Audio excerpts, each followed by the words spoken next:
This industry is predicted to become the next trillion-dollar industry. Paul Zane Pilsner, anybody heard of Paul Zane Pilsner?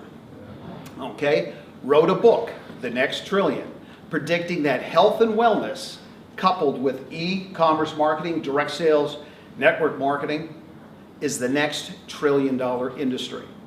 So if you're going to be a part of the billion-dollar company, you'd love to be a part of the billion-dollar or trillion-dollar industry. So NHT, when we started back in 2001, initially our vision, when we started just with one product, was to ultimately get into multiple markets around the world with multiple products. That was in 01 when we started, and it was tough in North America when we got started. That first year, we had a lot of challenges, a lot of issues, similar to what we had in Europe when we first started here in Europe. The same thing that we had when we started in Ireland. You remember when we started, Fergus, here in Ireland. But so much has changed in our industry. Today, it's a lot more fashionable in what we're doing with our industry. If you look at another book that I had read, The World is Flat, by Thomas Friedman. Thomas Friedman wrote this book about 12 years ago, 13 years ago, and in The World is Flat, he's saying that basically you're going to have equal opportunity in the future by this. If your business model with your business is not planning on doing business in China or the emerging markets in the future, you're going to get left behind. So what was happening is that there was change. Where business was local, now it's becoming global. 1989, Paul Zane Pilsner, one of the top economists in the world, sat on the Bush and Reagan administration, wrote a book called Unlimited Wealth. And he talked about where wealth was going to be created in the 90s and the 21st century in 3 areas: distribution, communication, and technology. Was he right? Yeah. He was dead on. So when you started looking at how things were changing, and I saw all of this, because I got involved in the industry in '88, and didn't understand the industry, because I came from traditional business. How many people have owned their own business? Okay, how many people have just worked for a company and not owned their own business? Anybody done both? Yeah, because that's what I had done both. But seeing this industry, it was completely different than anything I'd ever seen. And the strength that we found with this is having your own business, because you're basically in business for yourself, but you're not by yourself. If you take a look of how we bought stuff and sold stuff years ago, how did this all start? Like where we ended up with e-commerce distribution. If you go back 200 years ago, how did you buy stuff? Where did you buy it? You bought it at a shop, you bought it at a store, or you bought it from somebody. Then what happened? About 50 years, 75 years later, which was about 125, 150 years ago, what started to happen? Department stores. How were department stores accepted? In the beginning, they weren't broadly accepted. They were ridiculed. They were opposed. Then eventually it was self-evident. What came next? About 75 years ago, franchising. That was the next one. How was franchising accepted? Was not accepted, not embraced.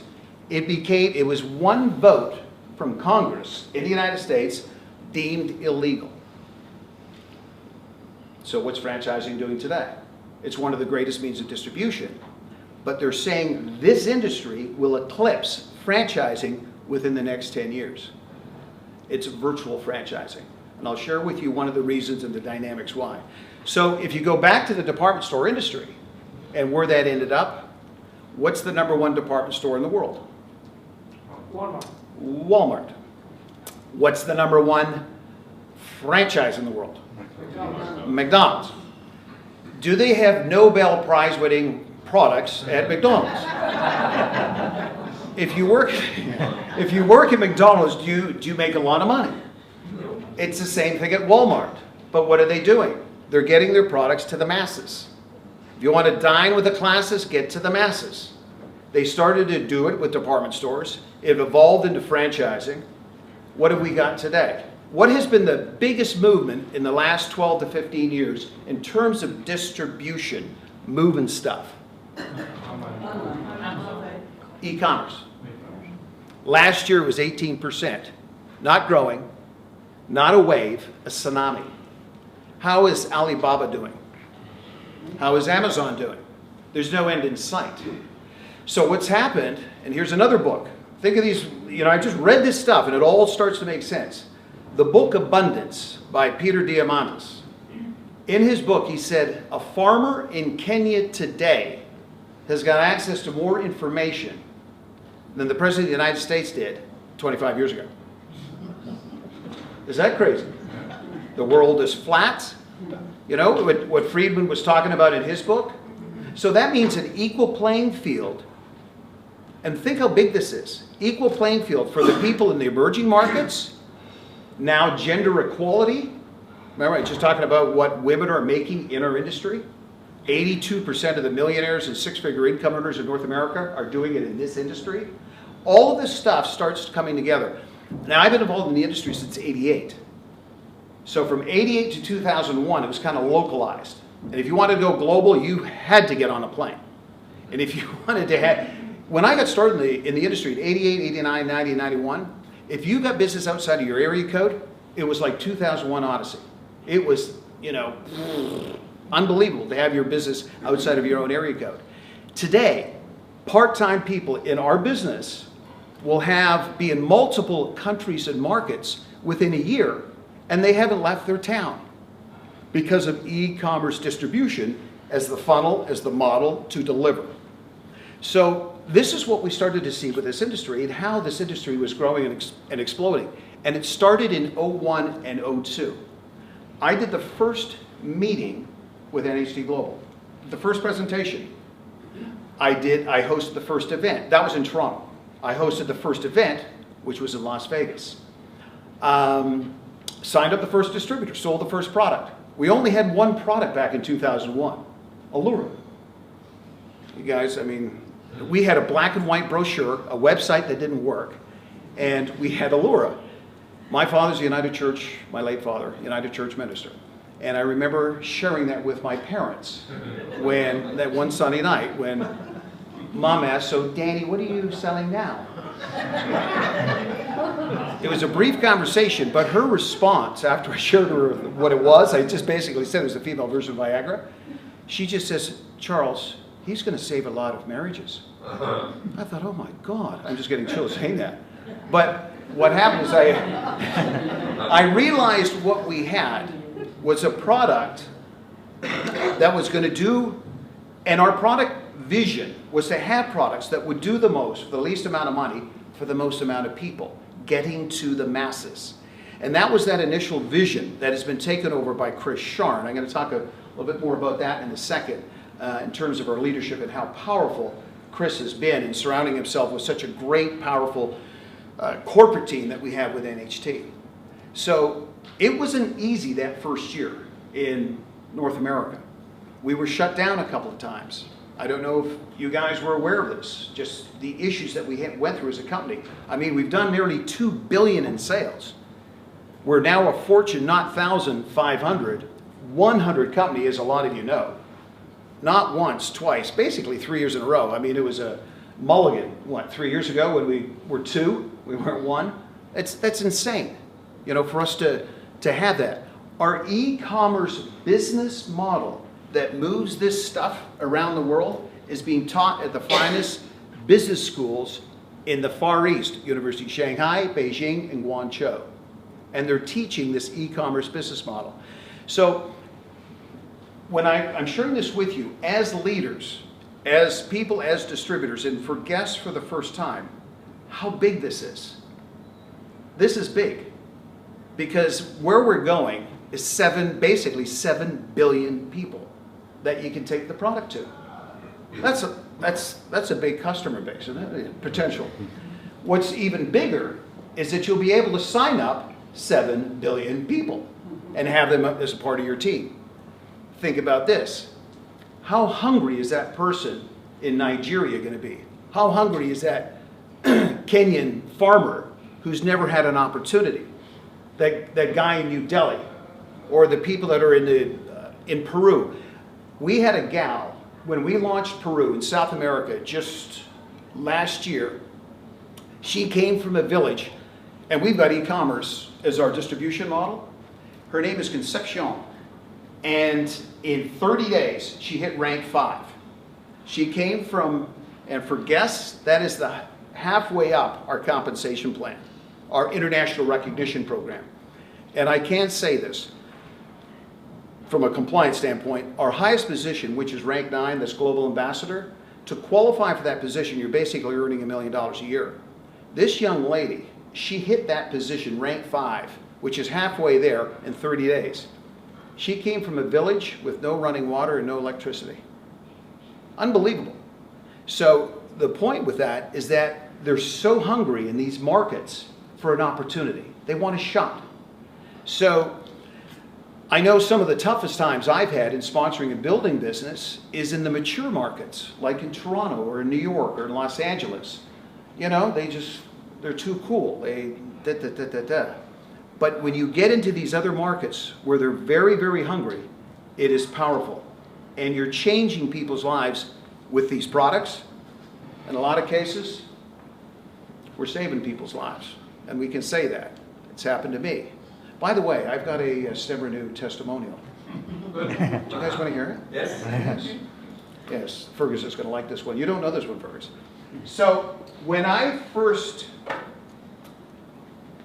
heard about STEM Renew, I've known these two incredible people for some time.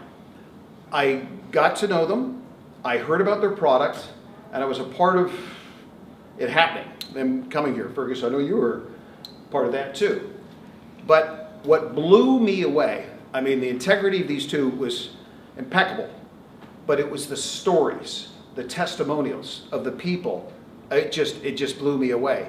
And I thought, my God, if they had the proper vehicle, if they had the right vehicle, and surely, you know, they do today. So when I got on STEM a couple years ago, I didn't take a lot of it because I work out every single day, just about every day, and I feel like I'm in pretty good shape. And I didn't think anything was going to happen. I didn't really need it.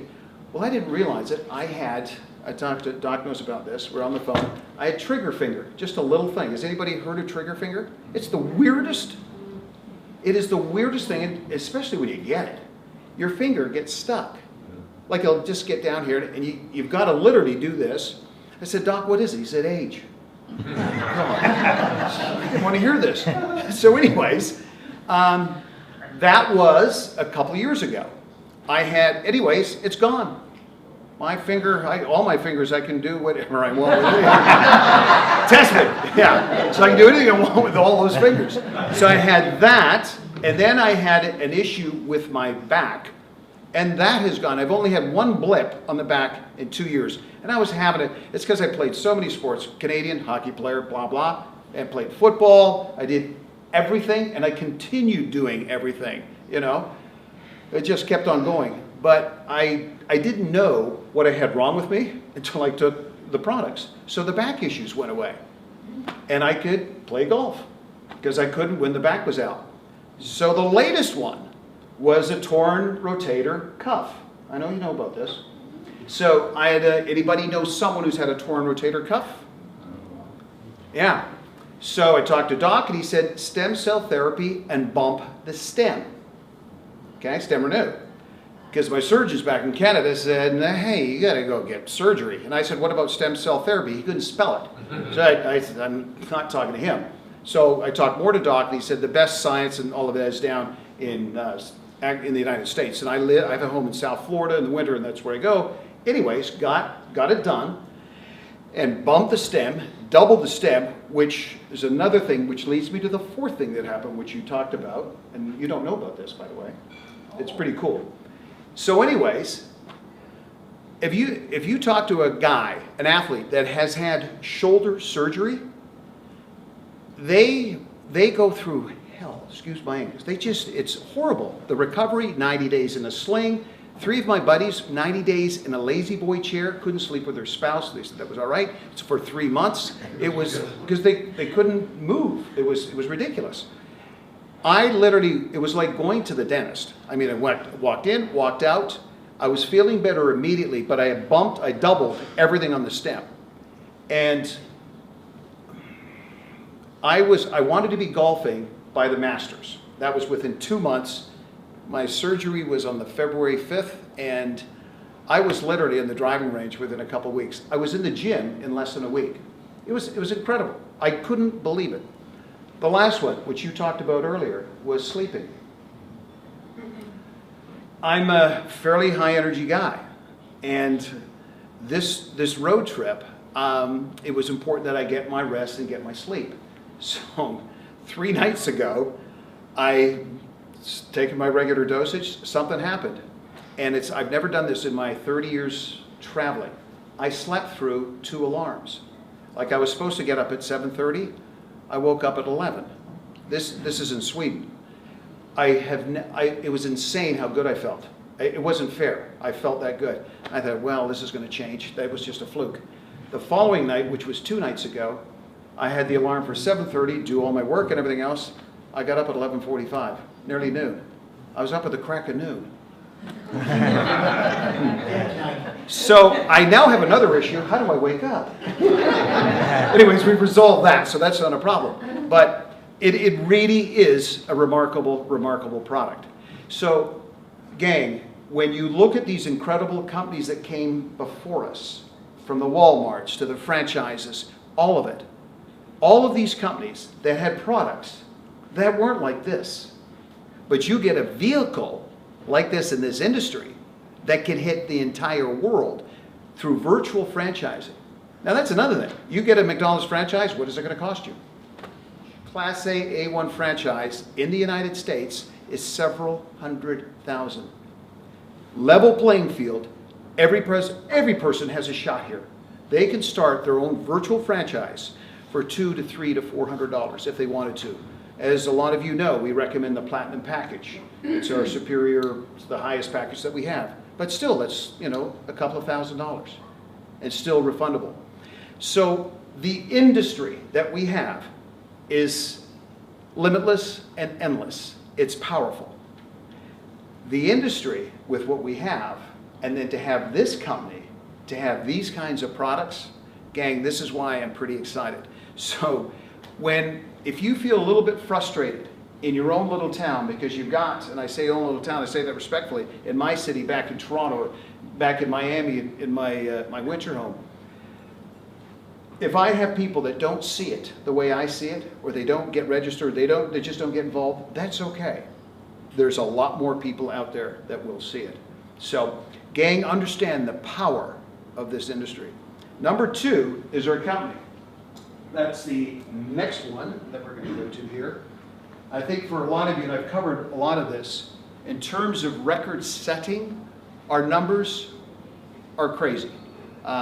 You've seen them, nearly a couple of billion, and most of that has happened in the last 6 or 7 years. So I've covered a lot of that in terms of our numbers, but when you're sharing the business with other people, what has helped us so much is being publicly traded. Privately held companies can get away with a lot, but when you're public, it's fully transparent. They can see everything, they know everything, and it makes your job that much easier. So it's powerful. For us to become $1 billion, and this is where we're going, $1 billion company in annualized sales. Right now, our initial goal was to get to $1 billion in sales, but we got to 2. Our goal is to get to $1 billion in annualized sales. $1 billion vision. I shared this on the outset too. For you to get wherever you want to go, certainly having that initial vision. If you want to use an analogy here with the UK, with Ireland, England. By the way, I don't know this. Are you guys part of the UK? Okay. I'm just using this. Right. Whoa. Yeah. Right. Okay. So I'm going to move on with that one. Understanding how big our vision was initially, if you considered Europe the tree, if you were given an acorn in your respective market, somebody gave you an acorn. What do you see? Well, I see a tree. Really what you see, which ultimately you have here, is the force, and the force is the world.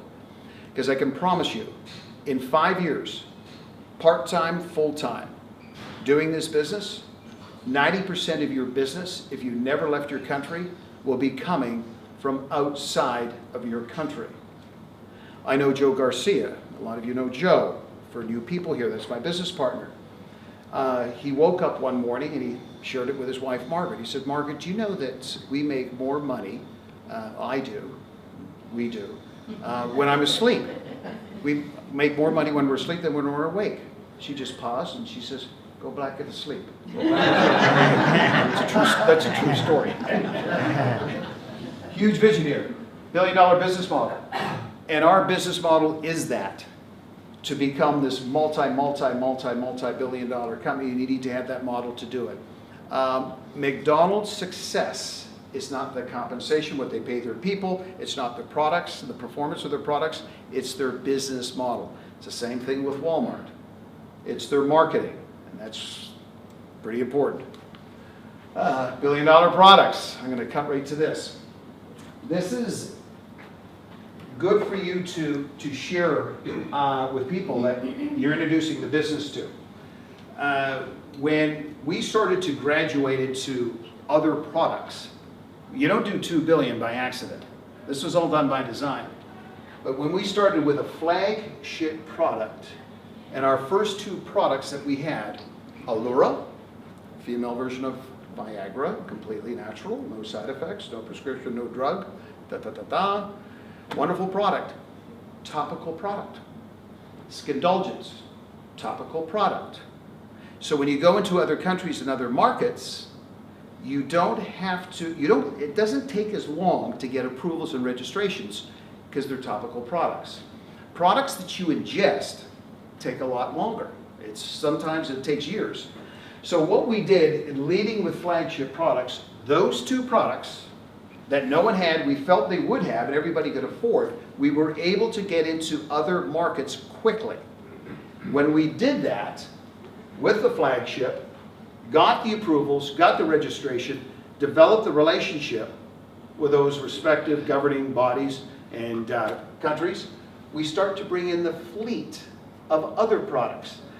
So this was the unfair advantage that we had with all of the competition, because most of the competition had basically consumable type products that they had to swallow, digest, ingest, and they led with that. And it was hard for them to get into other countries very quickly. Do you follow me on this? Okay, this was powerful. So when we brought in the fleet of products, were they easy to demonstrate for the average person that, say, wasn't a salesperson? Yes, our products were demonstratable. They were also retailable. So when you went out and retailed the product, you could earn a significant commission and income just selling the products.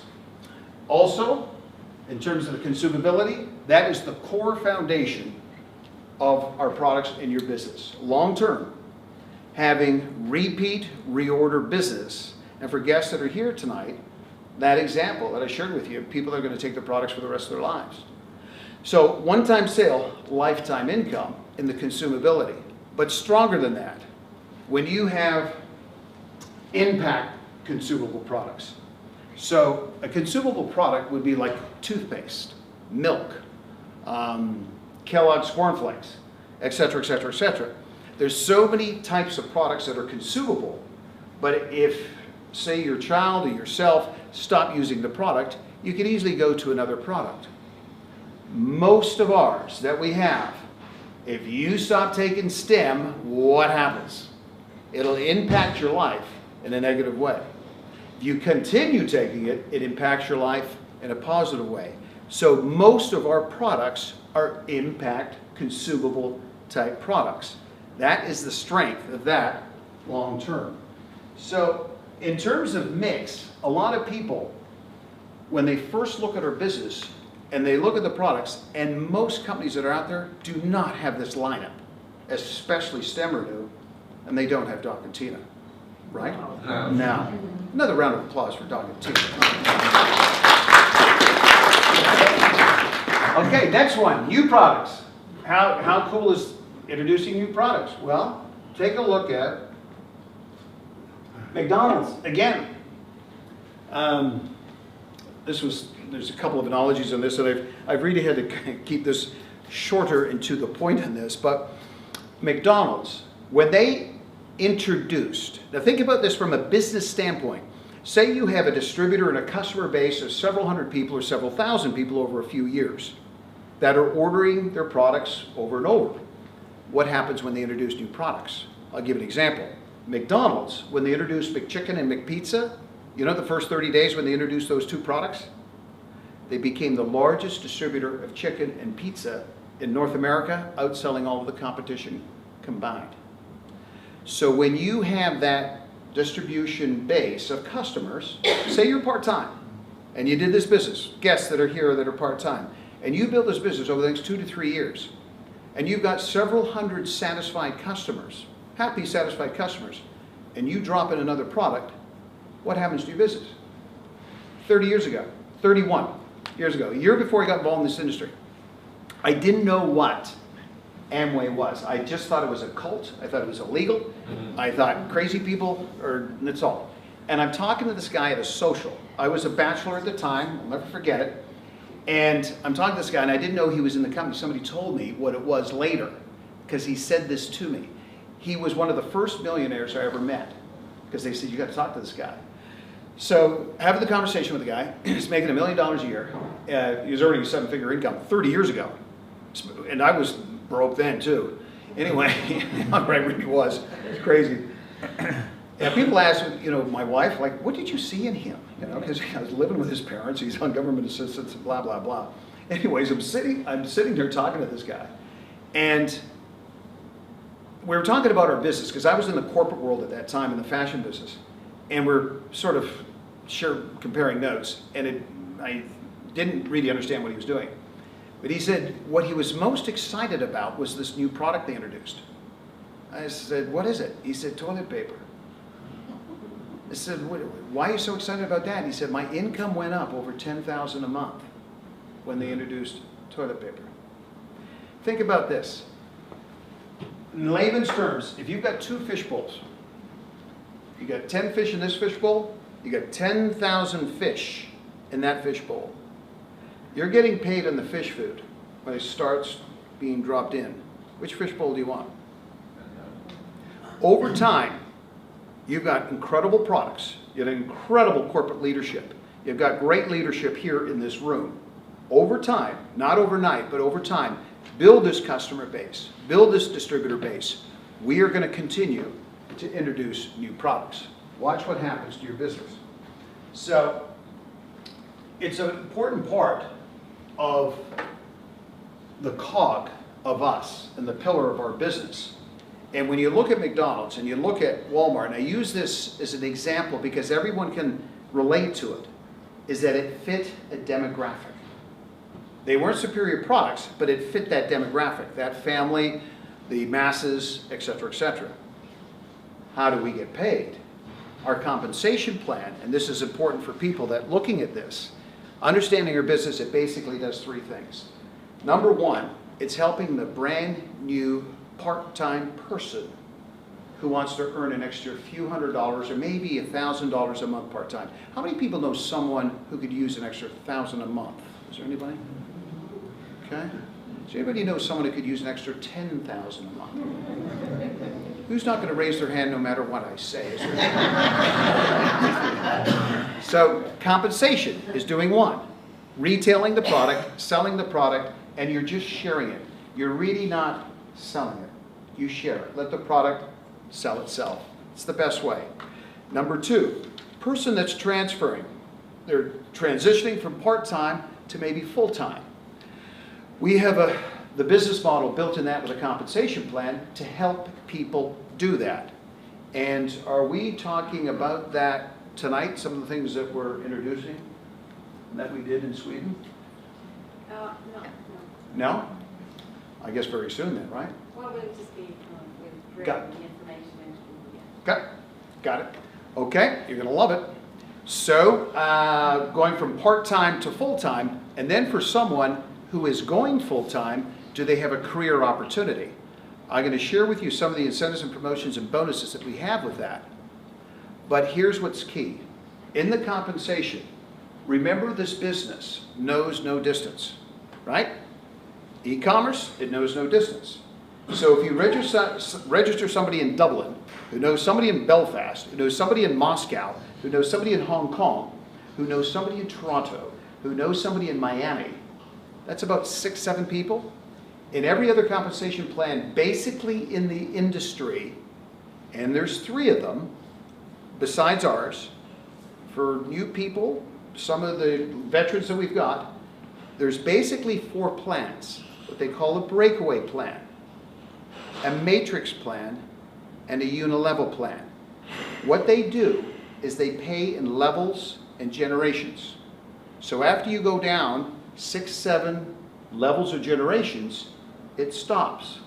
But if you want your business to go around the world, you don't want it to stop, right? Why not get paid on volume, regardless? So our business pays on volume, straight volume all the way down. Most of those other plans, you're a mile wide in building your team, but you're only a 1/4 inch deep. Here, you can be a 1/4 inch wide, and you're a mile deep, and it'll pay you for life.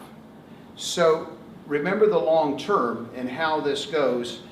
The new markets, which I'm going to talk about here in a second, and yes, I'm going to share some things with you about the new markets. Technology. Technology, it needs to be cutting edge, and we've got cutting edge technology being in the forefront. As far as a company within the industry, we could not do what we're doing right now without technology. And we had the finest e-commerce system in the beginning with back offices, which I didn't understand in 2001. How many people 18 years ago had a computer in their home? Can you remember? I didn't. When we launched, and I did my first presentation in Toronto, we had 100 people in the room. And that 100 people that we had in the room, do you know how many had a computer?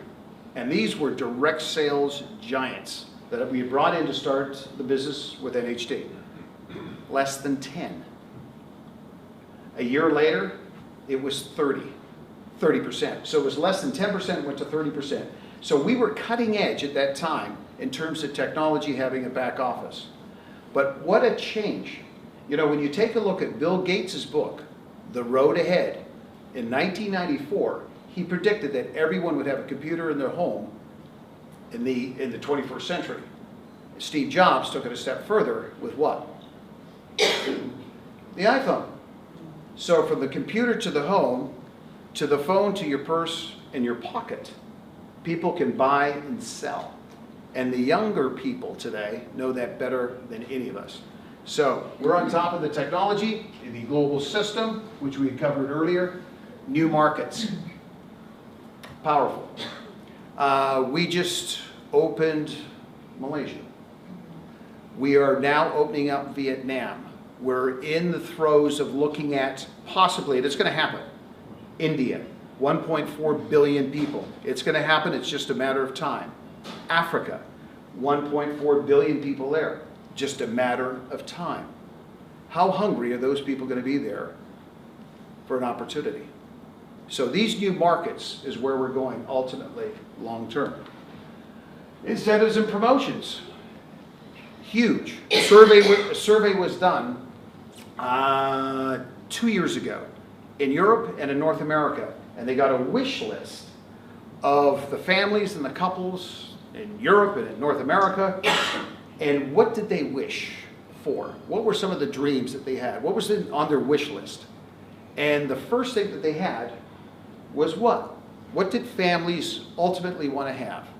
Number one, not so much in terms of communication, love obviously, but what did they want? Freedom.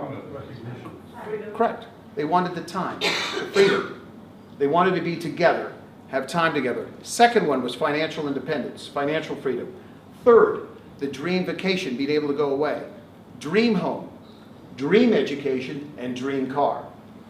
Our incentives and promotions that we have in our IRP, International Recognition Program, and our Supreme Bonus Program address all of that, including having stock in a publicly traded company that was Fortune 100 3 years in a row, basically #1.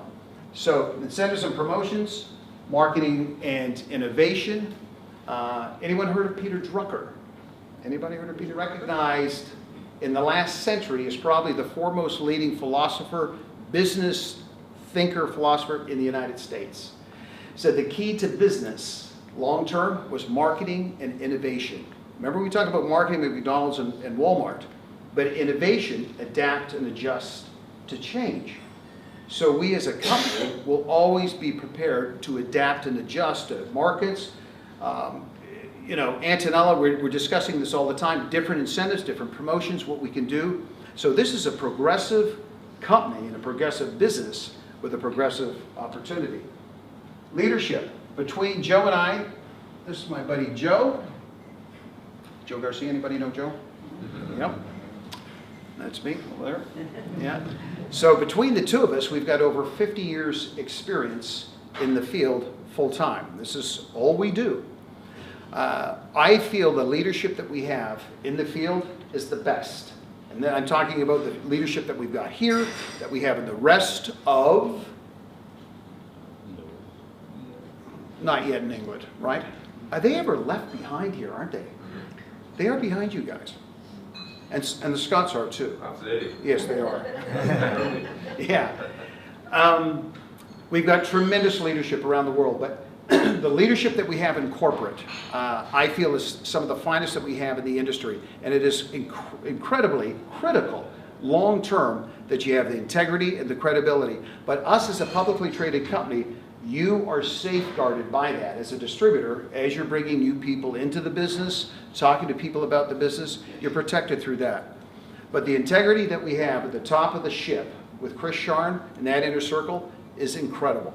So we do everything we can to serve you, Joe and myself, and Garth Wright, Thomas, Dalibor, and the lovely Sonia at the back. We wouldn't be here if it wasn't for Sonia. Let's give her a round of applause again.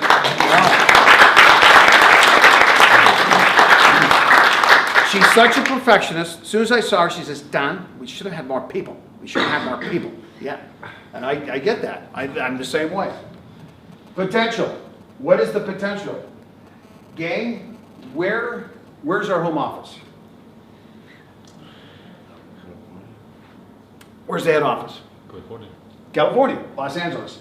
Our older first head office was in Dallas. The first event was in Las Vegas. The first presentation was in Toronto. Those 4 cities, 99% of the people in those cities have never heard of our company, heard of our products. 0. 99%. They never heard of us. How big is the opportunity? It's huge. So, you know, it's interesting.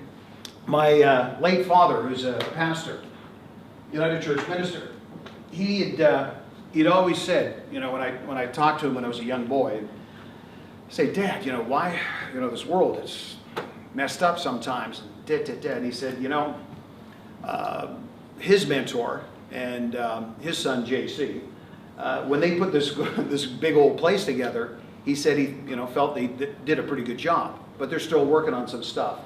But he said the one gift that God has given us and given you is the power of choice. And today, with this opportunity, you're given that. And I've said this before, is that, you know, when the student is ready, the teacher arrives. Well, the teacher's here. Are you ready? Are you ready? Are you ready? Yes. I'll ask you one more time. Are you ready? Yes. All right. Thank you very much. Give me a round of applause.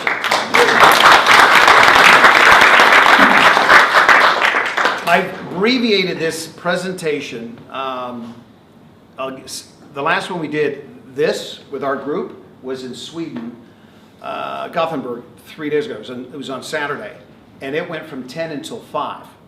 This one was, you know, whatever that was. It's like 6 hours, right? Was my number 7 hours? Yeah, that was the conversion, I think.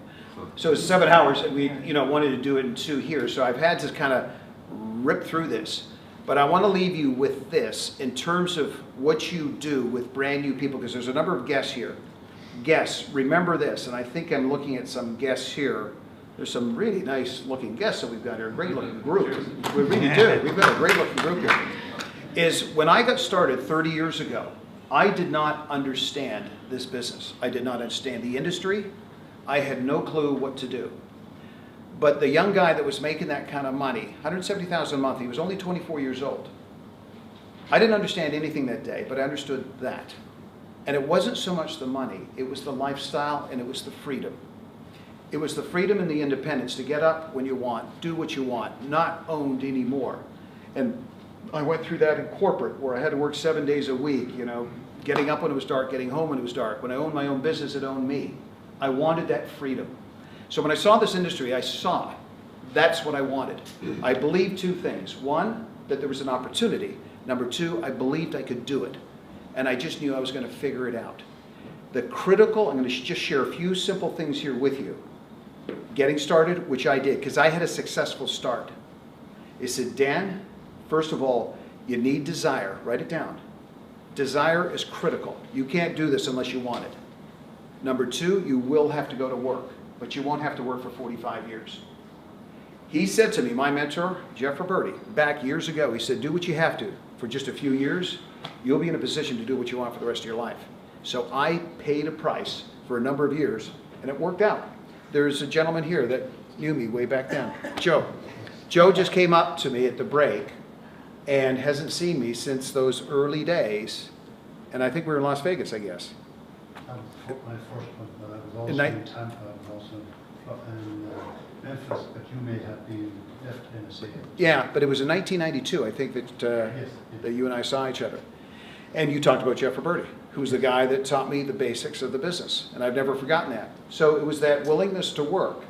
But he said the key was being teachable, being a student. Being a student and not reinventing the wheel. So in approaching the business, he said, keep it simple, stick to the basics, okay? Keep it simple. Don't complicate. If you complicate, you can't duplicate. Stick to the fundamentals and the basics. And the basics of the business are share the product and share the opportunity, promote the next meeting or event, webinar that's going on. Don't do anything else. Anything else is a distraction, and all distractions are equal. All excuses are equal. But in the very beginning, I knew I could share the product and I could talk to people. And he basically said, you provide the people, we'll provide the presentation. I can do that. And that's all I did. Gang, back then, we didn't even have cell phones. Well, cell phones were just being invented. Fax machines had even, there wasn't that word. You probably don't remember that, right? No. How many people remember the first fax machine? I wonder who they faxed their first, who did they fax it to? The guy who got the first fax. Who faxed it to? Think about that. So you share the product, share the opportunity, that's all I did. For 3 months, all I did, I was a raving lunatic because I was several $100,000 in debt back 30 years ago. I had to get out of the hole that I was in. So I went to work. But all I did was talk to people, talk to people, talk to people, talk to people, talk to people. I got, in the beginning, kind of messed up on the ones who didn't listen, talk, or join, or didn't see it like I did. But he quickly got me on track. He says, don't worry about those. Just focus on the ones that do and want. He said, there's just too many of those out there that need an opportunity and will love the products. And gang, doesn't matter where you go around the world. Remember the global appeal with these products? You go to Italy, they'll say, we're different here. Go to Germany, they're going to say the same thing. Go to Hong Kong, we're different there. Go to Russia, the Russians are different. Here are the two things that are constant, no matter what country you're in, what culture it is, doesn't matter. Two things, guaranteed. Number one, they all love our products. Number two, everyone wants a better way of life. It's as simple as that. So that's really all your focus needs to be. If you're doing anything else other than sharing the product or talking about the business or turning those people onto your mentor, your coach, your team to help you out, you're off track. That's all you need to do. Keep it simple. And I did. So I've always said, if what you want is greater than the resistance you meet, you can attain your dreams. And if your dreams are greater than your fears, you can accomplish anything, especially with us. Thank you, thank you, thank you.